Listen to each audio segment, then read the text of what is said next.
Oi, professora. Enfim, Eu estou consegui. aqui falando, eu estou falando, você não me vê. Eu falei, meu Deus do céu, o que que eu estou fazendo de errado? Agora conseguiu. Então, quero agradecer É, aí a presença do CRAS Maricá, da Mônica Taide, Luziana, da assistente social da Associação Pestalozzi de Maricá, Neia, que já foi da assistência social de Nova Iguaçu, agora é do TJ, Jaque, psicóloga do CRAS, Sara Pereira. Sejam todos aí bem-vindos. Estaremos falando de algo muito importante, né? Principalmente para nós, assistentes sociais, que trabalhamos aí com as políticas públicas.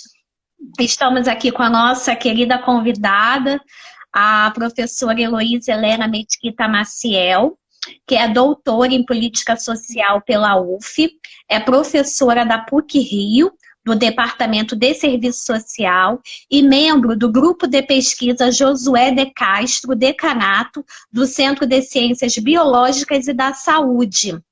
E é membro de apoio ao CBCIS. O meu nome é Roberta, eu sou assistente social, sou da assistência social da Prefeitura de Nova Iguaçu e estou lotada na Superintendência de Políticas para Mulheres. E hoje estaremos falando aí sobre o programa Auxílio Brasil, que vem aí substituindo o programa Bolsa Família. E muitos profissionais têm muitas dúvidas, né, dessa recém, né, mudança, e nós precisamos estar super atentos aí a essa questão, porque nós que trabalhamos com a população, a maior parte das pessoas que nós atendemos são beneficiárias, né, do programa social, vão ter dúvidas, vão nos fazer perguntas, então é necessário, né, esse debate, estar atento a essa realidade, às mudanças, né, que programa é esse, como ele vem. Então, hoje nós temos aqui a presença da nossa querida professora que vai estar aí contribuindo com o debate. Se vocês quiserem fazer alguma pergunta dentro desse contexto que será apresentado, vocês podem colocar a pergunta aqui nos comentários, que, se for possível, também de acordo com o tempo, nós desejamos que termine essa live às 19 horas, né? E quero passar a palavra, né, para a professora Heloísa, e depois eu começo, né, a estar fazendo as perguntas, né, de mediação desse tema. bom, boa noite, pessoal. A tecnologia é algo assim que me deixa meio estressada, mas consegui entrar e eu ficava vendo você e eu não conseguia que você me ouvisse. Mas eu estou agora só querendo o seguinte, eu tinha organizado o meu telefone deitado. E aí, quando eu viro, você fica numa posição e eu fico na outra. Eu não sei como é que essas imagens ficam para lá. Eu tenho que manter assim como está, é isso? É, tem que manter assim a vertical, agora está certinho. Pois é, e aí isso complicou aqui a minha infra. Eu estou tentando pensar algo que me. Porque meu ganchinho é todo da horizontal, mas eu vou dar um jeito aqui. Não sei Ah, se vai ficar bom, mas vamos lá. É, porque não dá. Se eu botar de outra maneira, ele vai cair. Bom, peraí. Vamos tentar. Se cair, opa!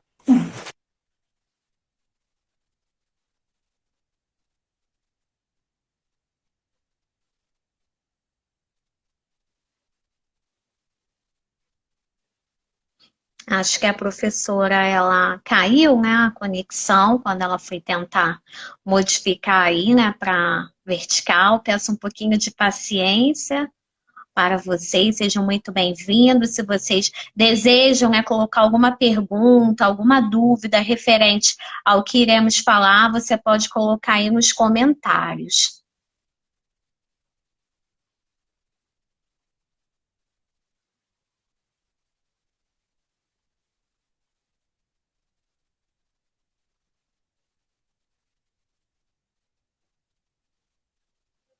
Fui? Apareceu, voltou. Vamos ver se vai. Eu estava meio complicado aqui para mim. Vamos lá. Bom, desculpa aí os transtornos. reiterando o prazer de estar com vocês. E o desafio que é falar sobre esse tema num momento assim tão recente do recente, né? Já que ontem, no final da noite, ele teve a sua versão final aprovada, e aí a gente vai aqui construir juntos algumas reflexões que estavam antes numa perspectiva do que poderia ser, mas agora tem questões que já são, e é muito pouco tempo para a gente analisar com tanta, né, detalhes para dizer aqui muitas questões sobre isso. Mas a gente vai bater uma bola aqui, tentar contribuir o máximo para as reflexões e fazer algumas provocações aí, responder o que for possível também. Muito obrigada, Roberta, pelo convite. Obrigada por ter Tá bom. aceitado. Então, professora, diante, né, do momento atual, onde o debate sobre o acesso à renda cresceu muito em face do número de pessoas que estão desempregadas, com fome, né, sem moradia e outras ausências de direitos, né, é recente essa aprovação desse programa de transferência de renda do governo federal. Como que a senhora descreve esse novo programa, o Auxílio Brasil, e o que ele representa para a política atual de assistência social? Bom, para falar do programa Auxílio Brasil, eu preciso ir um pouquinho antes, né? Eu acho que é muito importante que a gente fale sobre a questão da renda nessa relação com a assistência social, né? Acho que é importante a gente entender historicamente esse processo para que a gente possa hoje estar fazendo uma análise mais amadurecida, né, do que está acontecendo. E aí, nesse sentido, a gente fala dessa questão do programa de transferência de renda fazer já parte do cenário brasileiro, né, diante das situações de pobreza. E o que ele é? Né? Na verdade, ela é um programa voltado para uma transferência monetária e que nasce justamente dessa preocupação que, em parte, você traz, né? Que são as situações das diferentes expressões da questão social, né? Quer dizer, dessa desigualdade, da fome, da não moradia, de um conjunto de questões que estão postas naquilo que a gente sinteticamente pode chamar de desproteção social, né? Só para a gente está falando dessa ausência de bens básicos, né?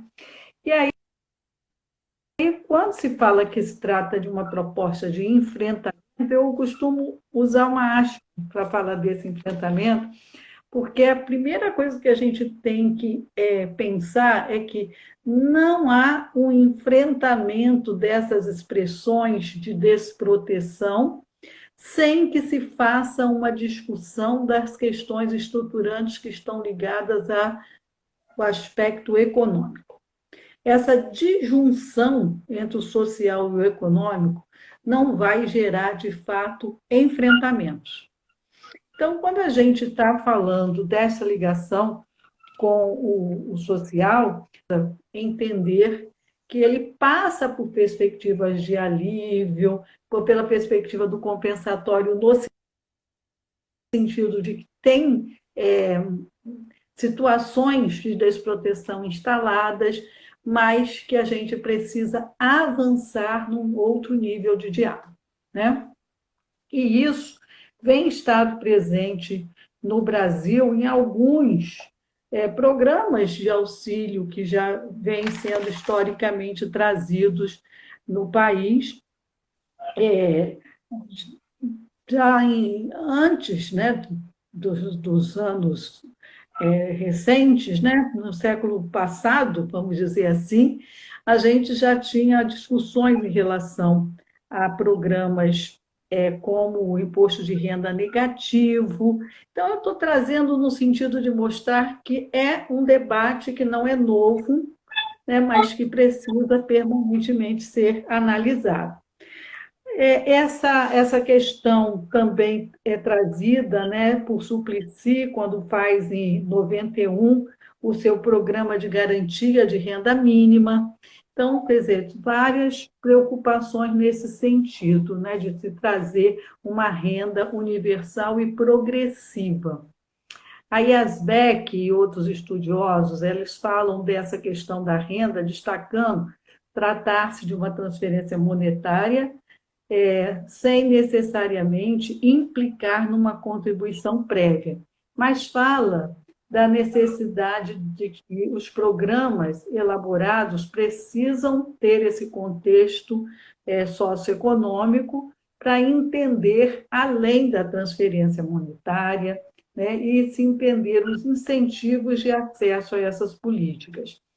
Então, há necessidade dessa aproximação e desse entendimento das diferentes desproteções e da necessidade das diferentes políticas públicas se corresponsabilizarem pelas desproteções presentes, rompendo com essa ideia de que tudo o que é para a ligação com a pobreza ou com a extrema pobreza está com a assistência social. Então, acho que é importante a gente reafirmar isso enquanto uma política pública.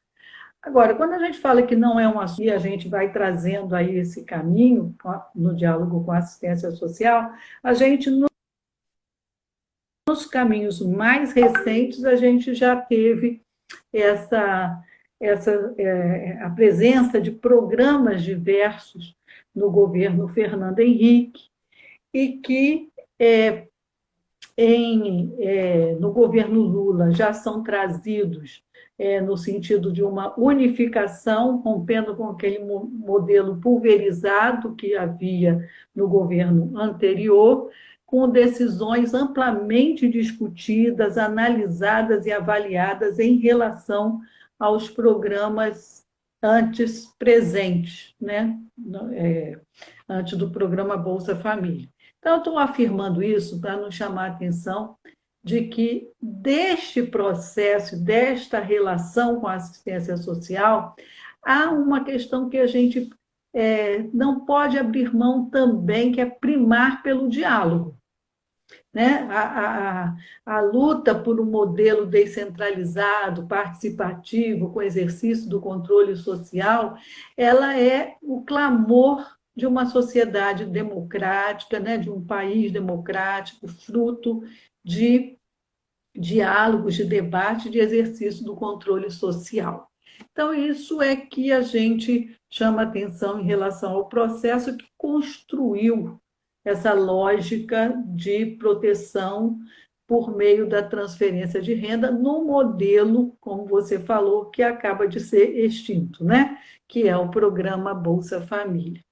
Mas o que este processo tem a ver com a assistência social, como você me pergunta, e a gente vai para as nossas bases legais, né? Aqueles documentos primorosos que nós não podemos abrir mão enquanto trabalhadores do SUS, mas eu acho que não é só os trabalhadores do SUS, não.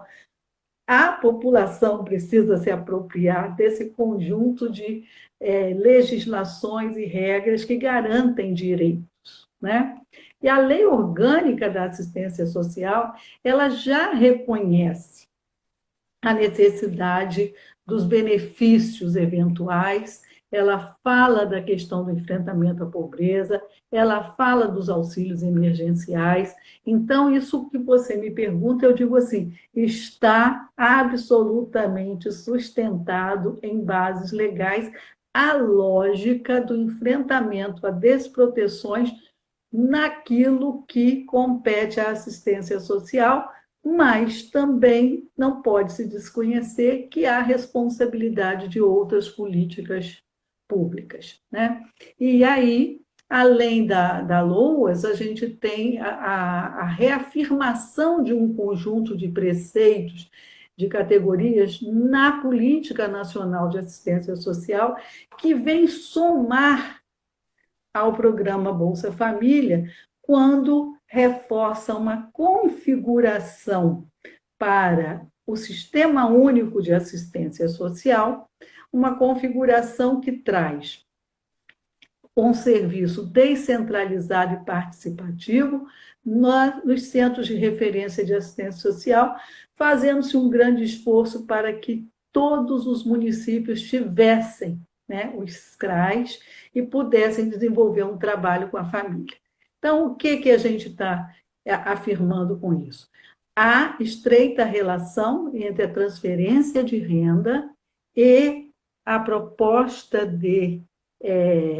que está estabelecida no programa Bolsa Família, e há estreita relação com a assistência social numa perspectiva do enfrentamento à pobreza, com esse desenho que o Sistema Único de Assistência Social nos traz, reforçando a instalação dos serviços nos diferentes municípios, mas reconhecendo as diferenças existentes entre os diferentes municípios, entre os diferentes portes, porque não é possível que se trabalhe a lógica do apoio às famílias que estão incluídas no programa de transferência de renda, sem que esses municípios possam contar com uma rede que fortaleça essa rede de proteção, né? Esse sistema de proteção.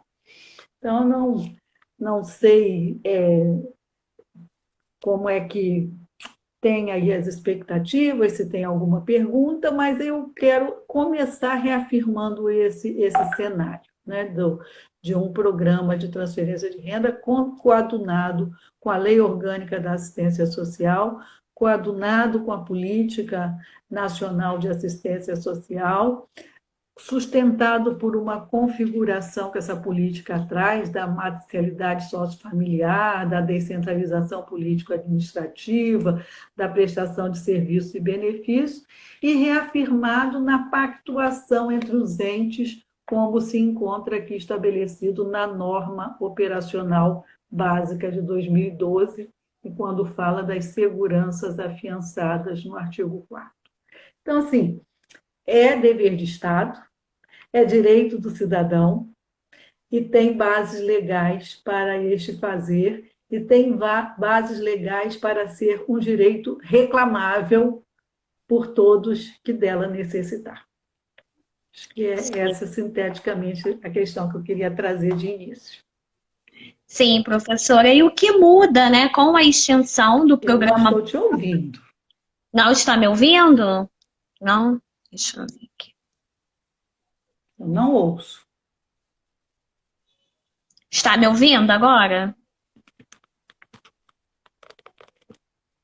Não está me ouvindo? Não te ouço. Será que teve algum problema? Quem está na live está conseguindo me ouvir ou também não ouve? Eu não ouço. Você me ouve? Sim.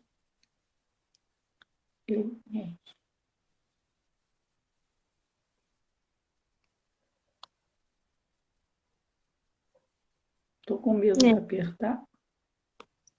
Vou ver se foi algo aqui que aconteceu. A Sara disse que está ouvindo, então... Não te ouço. Sara, você está ouvindo, né? Que você quis dizer?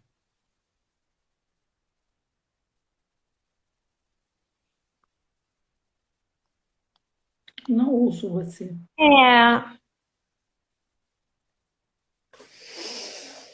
Não sei o que eu faço.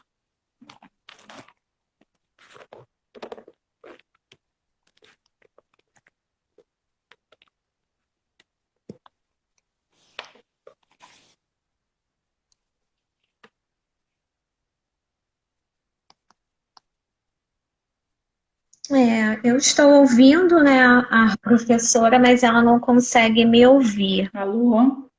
Oi, está me ouvindo ou não?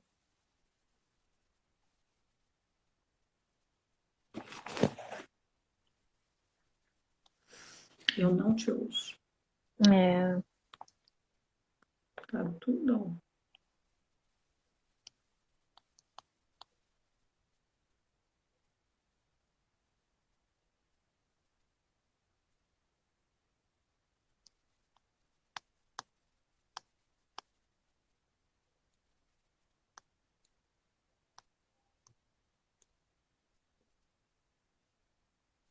Não te ouço. Eu escrevi aqui embaixo. Tentar sair e entrar Escreve, novamente. É. escreve. Não ouço. Eu estou escrevendo.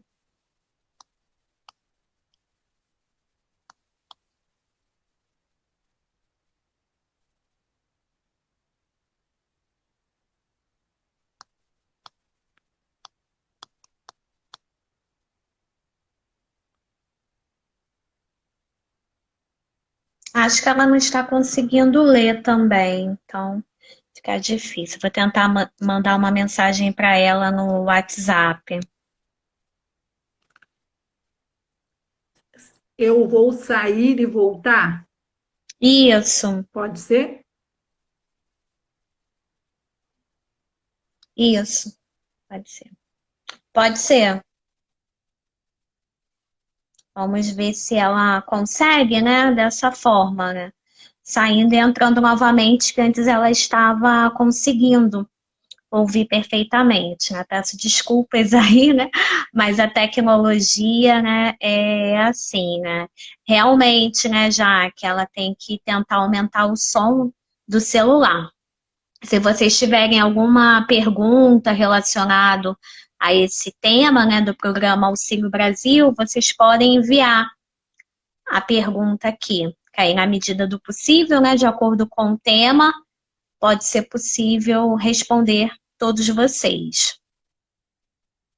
Essa live ela também vai ficar gravada no nosso Instagram, Assistentes Sociais RJ, e também no YouTube, que tem o mesmo nome aqui dessa página.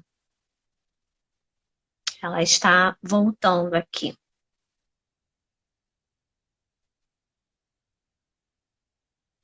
Alô? Oi, consegue me ouvir? Ai, Agora ouço. que bom. As tecnologias nos pregam peças, mas enfim, desculpe. Eu não mexi em nada, eu estou distante do telefone, nem botei fone para não correr risco de ter problemas, mas acontece, não sei por quê. Acontece. Vamos lá. Então, continuando, né, o que muda, né, com a extinção do programa Bolsa Família e o recém-programa criado, que é o programa Auxílio Brasil. Quais são as mudanças, né, que virão? E a Sara, ela perguntou logo no início se essa mudança ela vai ser automática, ou seja, quem já recebe o Bolsa Família automaticamente já vai receber o Auxílio Brasil, que é uma dúvida, né, de muitos profissionais e também de muitos usuários, né, se eles são migrados aí automaticamente. Então, neste primeiro momento, os que já estão. Tem uma transferência automática, pelo menos é o que é dito, né? É o que está sendo dito. O que a gente precisa saber é que há uma parte da população que já veio sendo excluída do programa Bolsa Família e que não está, mesmo que ela tenha cadastro do Cade Único, ela não está automaticamente, quer dizer, quem está recebendo, sim. Quem não está recebendo terá todo um processo de atualização cadastral. O que, pelo que eu consegui ler, não tem garantia automática de inclusão, mesmo que a pessoa já tenha sido beneficiária. Então, há uma fila de espera de cadastro e há uma fila de pessoas se recadastrando ou se cadastrando pela primeira vez. Essa fila de espera de cadastros já atualizados, dentro dos perfis, pelo que eu entendi, que tem a inclusão, mas não a totalidade das famílias que estão na fila de espera, não a totalidade das famílias que irão se cadastrar a partir de agora. entende? Então, isso aí é uma questão bastante nebulosa ainda, mas o que eu consegui ler, o que eu consegui conversar com algumas pessoas que estão estudando isso com profundidade, não há essa inclusão automática. A forma como essas decisões foram feitas, a construção desse projeto de lei, dessa medida provisória, né, aprovada hoje a lei, ela é muito nebulosa. Além de não ser de diálogo, o documento ele sempre fala assim, a ser regulamentado pelo Ministério da Cidadania. Então, quer dizer, há questões apontadas que são fundamentais para as pessoas entenderem, para os profissionais entenderem os procedimentos, mas que não estão claramente postos. Então, acredito aí que a gente vai passar aí bastante tempo com filas e com pessoas chegando nos CRAs e pedindo para se cadastrar, e as pessoas vão ter que estar aí realmente se munindo das explicações em relação a esse procedimento. Não é, mas eu já tive Bolsa Família, eu tenho até a carteirinha. Não te garante nada, né? E ainda que neste processo há sim a intenção de ter um outro cartão. Então, as pessoas ainda vão receber agora, quem estava recebendo Bolsa Família ainda vai receber esse mês com o cartão antigo, mas pelo que está dizendo nas orientações, já está sendo providenciado novos cartões e que as pessoas vão ter que ter os procedimentos de troca de cartão, sim, de recadastramento, sim, de atualização cadastral, sim, mas quem hoje estava recebendo tem aí o valor garantido, sim. É o que está dizendo o documento pela leitura que eu fiz. Tá? E quanto às mudanças, né? Tem as modalidades, né? Tem até uma pessoa perguntando: há 9 modalidades diferentes de benefícios dentro do Auxílio Brasil? No caso, ele difere muito do programa Bolsa Família? Quais são as diferenças, né, do Bolsa Família para o Auxílio Brasil? A Jaque também está perguntando que tipo de mudança irá acontecer. Olha, é claro que eu estou falando em cima das questões que eu li antes, como eu falei, hoje saiu a nova legislação e apontam para essas coisas de a ser regulamentada, então a gente não tem aí uma clareza, mas há bastante diferença, sim, entre uma proposta e outra, né? Eu vou falar, eu acho que uma que a gente não pode perder de vista é que esse programa ele nasce com tempo de vida, né? Ele é um programa para terminar no que vem, em 2022. Ele nasce com tempo de vida. Toda a construção orçamentária, toda a estruturação dele tem tempo de vida. O que é diferente do programa Bolsa Família. Então, assim, para mim, essa é a primeira coisa que é preocupante. Muito Porque preocupante. se é direito do cidadão, dever de Estado, toda a construção dele não está posta nesta perspectiva, né? Quando o que temos de informação é que há um tempo de vida para esse programa. Se vai mudar isso depois, a gente não, hoje eu não tenho bolinha de cristal para dizer. Agora, de qualquer maneira, só o fato dele já começar dessa maneira já é uma diferença gritante, né? Porque na perspectiva de dever de Estado, ele tem aí um limite de tempo, né, no reconhecimento desse dever. Acho que é importante a gente ver que ele quando o Bolsa Família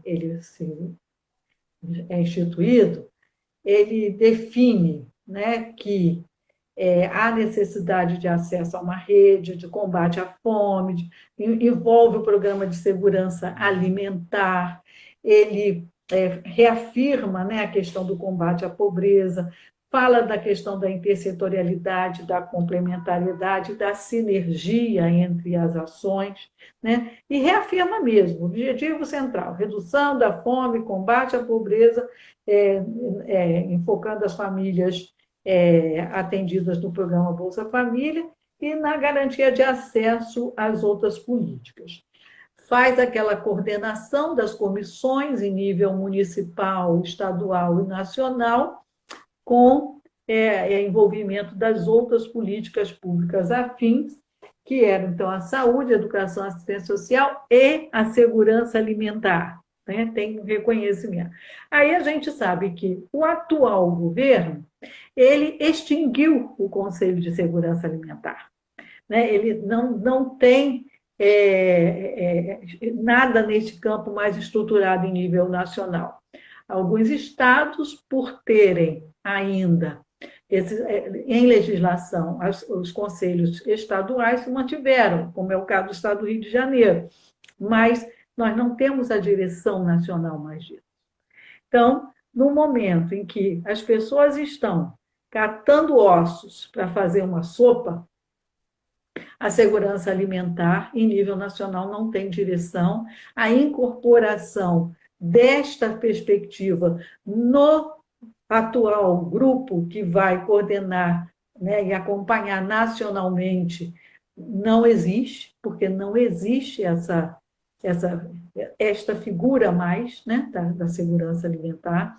Então, eu estou falando de questões que estão postas e que são preocupantes porque elas fazem parte da estrutura de reconhecimento dessa interface das políticas públicas afins à essência de um programa dessa natureza, né? Que é de um enfrentamento às situações extremas da pobreza e que, no cenário atual da pandemia, ainda traz, né, esse grande retrocesso, né, de um quadro que o Brasil já tinha vencido, pelo menos nas suas, né, nas perspectivas extremas, e que volta numa situação muito grave, né, que nós estamos vendo aí no dia a dia. Né?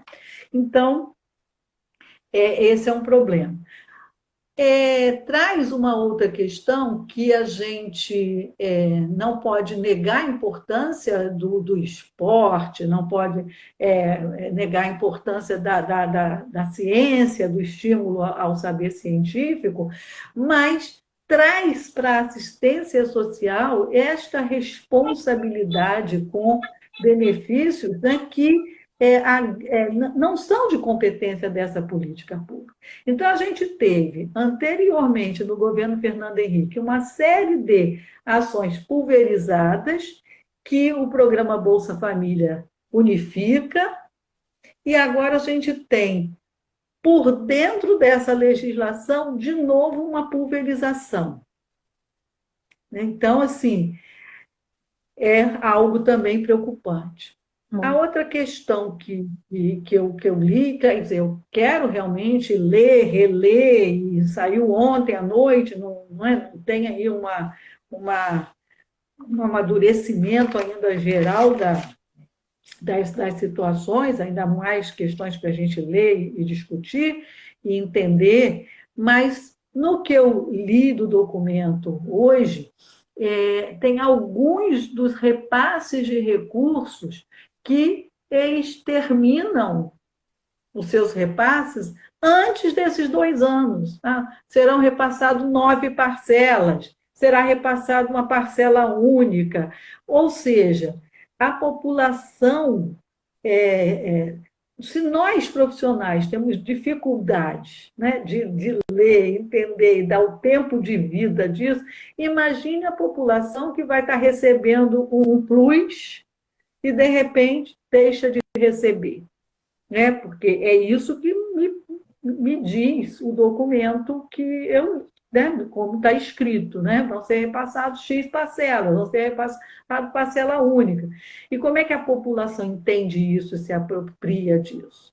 Então, eu acho que tem aí na forma como foi desenhada a sua gestão, né, muitos elementos ainda não claros, tanto para nós, profissionais, que atuamos com isso, como também para a população, o que é muito grave, né? Então, eu acho que precisamos, enquanto profissionais, nos organizarmos, estudarmos, debatermos e levar esse debate, já que não tem os conselhos de segurança alimentar, mas levar esse debate ao Conselho de Assistência Social, levar esse debate a espaços onde a população possa ter, né, oportunidade de ter seus direitos refletidos, analisados e contrapropostas. Nós vamos ter aí ainda a Conferência Nacional de Assistência Social. Então, quem está nos assistindo e que é aí, ou que conhece pessoas que são delegados na conferência e que tenham oportunidade de falar, a gente chama atenção para isso, de se tirar alguma posição para levar a Conferência Nacional sobre este programa que é reducionista nos direitos em relação ao que nós tínhamos até então, né? E, né, de grande preocupação, né, essas mudanças. E a Luciana, ela diz que é um prazer ouvi-la, né? Ela falou, é um grande prazer ouvir a professora Heloísa, e ela tem uma dúvida que é relacionada às condicionalidades, né? No Bolsa Família tinha a condicionalidade da escola, da saúde, e ela gostaria de saber se essas condicionalidades, elas irão continuar no programa Auxílio Brasil.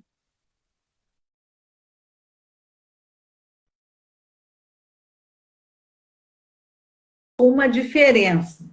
Estava escrito na legislação da condicionalidade no Bolsa Família que as condicionalidades eram norteadoras da priorização de algumas famílias que não estavam acessando serviços que deveriam acessar para incluir, né, seus filhos, sua família nos direitos. O que eu entendi da leitura que eu fiz aqui é que há uma suspensão efetiva do repasse. Então, acho que inverte a lógica, né, entra numa lógica de culpabilização ao invés de ser, né, de proteção, porque é isso que estava escrito em algum dos artigos que eu li, que é a suspensão mediante o não cumprimento das condicionalidades. Por exemplo, os jovens que tiverem na rede de ensino e que deixarem de estar frequentando em algum momento, terão seus recursos imediatamente cancelados. Está lá escrito isso em algum lugar, salvo uma justificativa de não sei. Então, assim, tem uma justificativa de algumas situações, abre para algumas justificativas, mas o primeiro posicionamento é o da suspensão, sim. Então, está mantido as condicionalidades, mas penso que a lógica da condicionalidade está invertida. Ao invés de ser para acenar para a proteção, está acenando para a punição. Acaba responsabilizando, né, também o indivíduo, né, pela sua situação. E aqui a Sandra Inês, ela voltei também... a não te ouvir. É mesmo? E eu não estou tocando no negócio aqui, estou longe. Não estou te ouvindo de novo. Não está me ouvindo? Quem está na live consegue me ouvir? Não ouço. Que pena, meu Deus. Não ouço. Não sei por quê. Novamente, meu Deus, vou ter que sair de novo. Não ouço.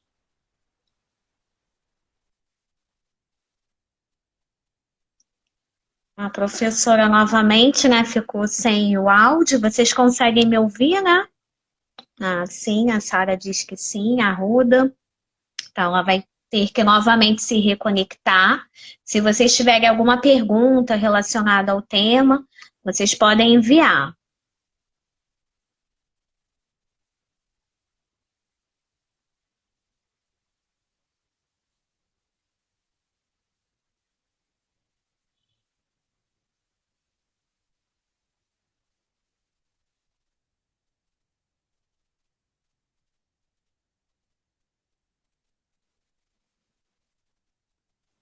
Oi, Oi, está me ouvindo?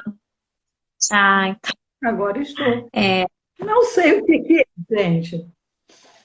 é, Não sei o que que é. as pessoas falaram que estavam, né, me ouvindo. E a Sandra Inês disse que estava com saudade da senhora e que é sempre bom ouvi-la. Linda. Oh, querida, longe, mas perto do meu coração, você sabe disso. Então, eu Ai, estava tentando olha, sobre as condicionalidades que a senhora falava. então, eu peguei um documento que foi analisado pelo Consórcio Nordeste de Gestores para trazer aqui as preocupações que eles trazem e que eu acho que rebatem com as preocupações que todas estão perguntando de alguma forma aí, né?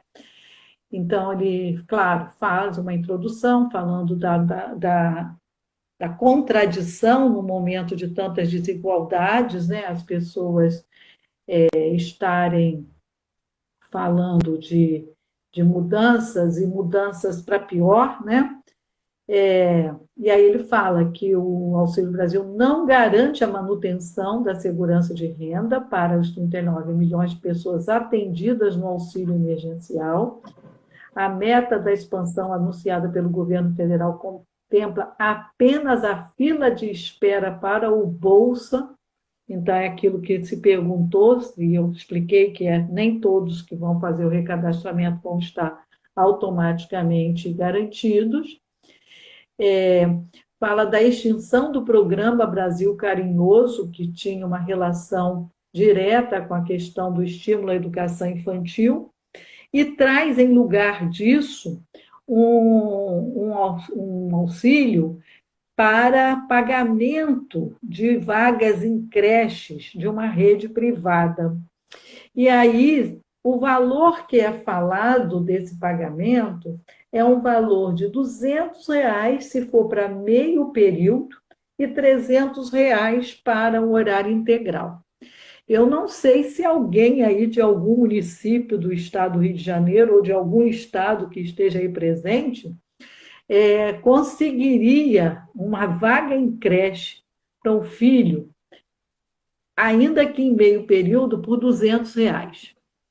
E em horário integral por R$ 300. É irreal.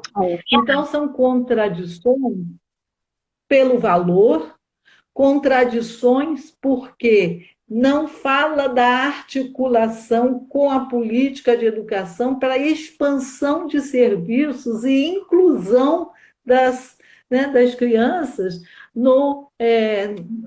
nas creches e nas escolas do período infantil. E sim de, mais uma vez, levar as famílias a uma responsabilidade com um valor que não está adequado a essa realidade.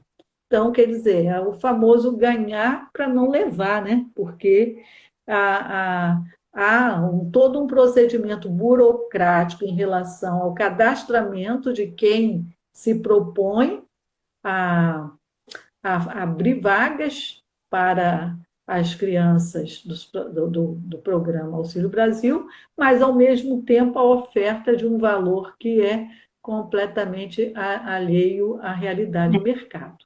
Então, esse é um outro fator que é trazido aqui. Então, tem alguma pergunta? Senão eu vou trazendo aqui as análises que foram feitas pelo consórcio de gestores do Nordeste, que eu acho que está respondendo aí a bastante inquietações que as pessoas estão trazendo. Temos perguntas? Então, perguntas aqui não, né? Mas das formuladas, né? Eu gostaria de saber a sua análise, né? Quanto ao programa Auxílio Brasil e quais são os desafios para a política de assistência social. Nós temos cerca de 8 minutos só para finalizar a live. Ah, uma pena essas intercorrências aí de som, né? Mas, enfim, não penso de maneira diferente dos documentos que li. Acho que tem bastante sinais de que é uma proposta que vem na contramão dos direitos. Em nenhum momento ela se aproxima de um debate horizontal, democrático e muito menos articulado com a perspectiva da economia.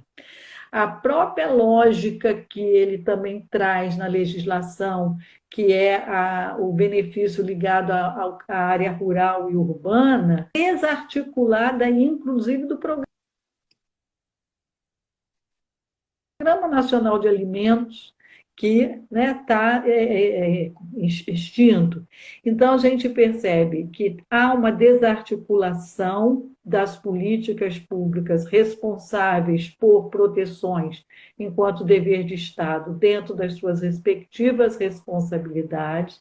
A gente percebe uma desconstrução de direitos adquiridos, né, pelas pessoas, porque uma parte dessas pessoas vai ficar fora de programa que ela está dentro do perfil, então ela tem um direito, mas ela não vai levar esse direito. Ela está associada a alternativas desarticuladas da realidade de mercado, desarticulada das relações de produção rural ou das condições urbanas, ela está postergando decisões, inclusive, que estão postas pelo STF, que era, ao invés de estar fazendo um programa desta natureza, com tantos desencontros, tanta falta de diálogo, tanta desinformação, o STF diz: é hora, é urgente, é para ontem que se implante o que está aprovado, que é o programa de renda básica do Suplicy, né? E há uma definição da justiça e, mais uma vez, ignorado, trazendo aí, no lugar disso, uma decisão de um outro programa que não inclui, não amplia, né, não respeita o momento pandêmico, né, mais uma vez, se respeita esse momento pandêmico, porque quantas pessoas estão aí, né, aguardando ansiosamente, e as filas nas portas dos CRAs mostram muito bem isso, né? E as respostas são indecisões, respostas evasivas, né? E tempo para acabar com a existência do programa. Então, assim, eu vejo com muita tristeza, né? Não com decepção, porque não me surpreende, né?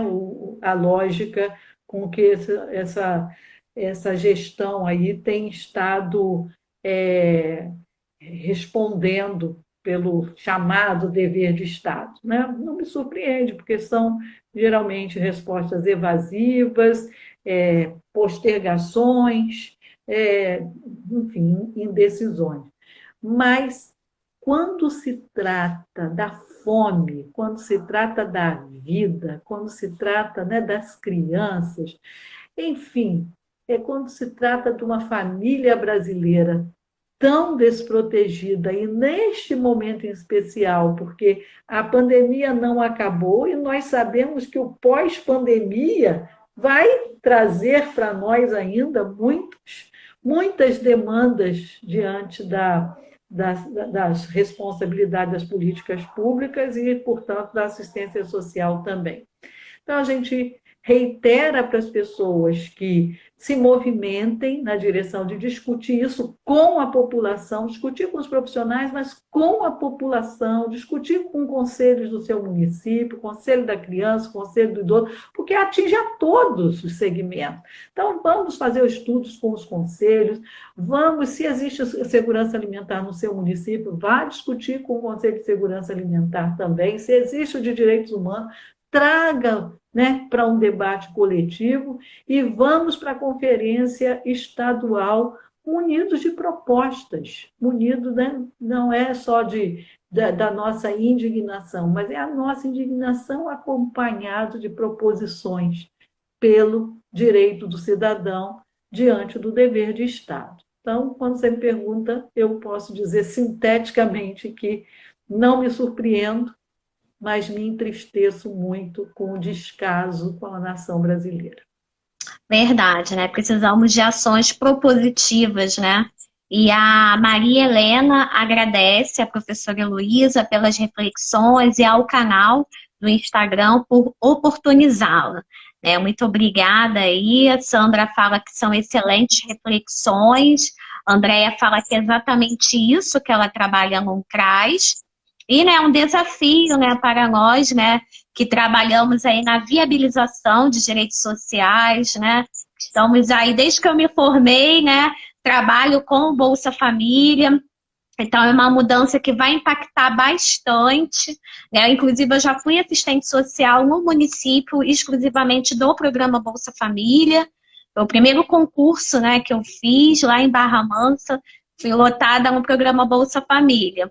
Então, assim, essas reflexões, né, são, assim, fiquei pensando, assim, muito, né, sobre isso, e logo que eu soube, né, dessa mudança, né, do decreto, eu pensei exatamente na LOAS, né, como ficaria a LOAS, né, depois dessas mudanças, né, desse programa. Então, que a gente possa, né, continuar aí, mesmo lutando pelos direitos, pelas garantias de direitos, realmente o Conselho Municipal de Assistência Social é um espaço para isso, participar das conferências, dos debates, também com os usuários, os grupos que são feitos, né, nos CRAs, ou até mesmo em outros lugares. É importante a gente falar, né, sobre esse programa e os impactos que eles, né, vêm trazendo aí para a população. Então, agradeço todos que estão aqui presentes e também a professora, né, por novamente aceitar estar conosco, né, aqui na live. E o Siqueira pergunta se ficará gravado, ficará sim no Instagram e também no canal do YouTube, que tem o mesmo nome dessa página, Assistentes Sociais RJ. Então, a gente vai finalizando. A senhora deseja concluir, professora? Pode ficar à vontade. Mais uma vez agradecer e dizer que dentro desse aspecto aí das reflexões e resistência, tem também aqui no estado do Rio de Janeiro, como existe em nível nacional, a Frente Nacional e a Frente Estadual em Defesa do SUAS e da Seguridade Social.